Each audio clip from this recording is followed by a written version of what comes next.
नमस्कार शेतकरी मित्रांनो, मी राहुल बोरगडे IPL बायोलॉजिकल लिमिटेड या पेजवर आपलं सहर्ष स्वागत करतो. तर बऱ्याचशा शेतकऱ्यांच्या ज्या समस्या आहे मिरची पिकांविषयी भरपूर कॉल येऊन किंवा मेसेजद्वारे विचारत असतात की पानांच्या वाट्या होत आहे. तर पानांच्या वाट्या का होतं, हा प्रकार काय?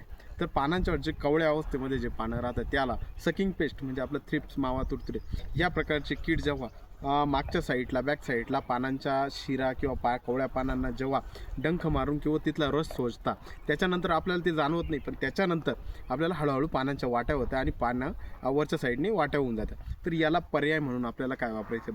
याला बायोलॉजिकल उपचार करत असताना आपल्याला रस शोषक किडींचा सुरुवातीपासूनच आपल्याला प्रिव्हेंटिव्ह म्हणून वापर करायचा आहे. कालीचक्र, वरुण आसरा आणि दमनियन म्हणजे वर्टीमेटाबिव्हेरिया ह्या तिन्ही पण आपल्याला जैविक कीटकनाशकांचा वापर करायचा आहे. सुरुवातीपासून याचा आपल्याला ॲप्लिकेशन करायचं आहे. एक 20 दिवसाच्या अंतरामध्ये आपल्याला 2 ॲप्लिकेशन झाले पाहिजे.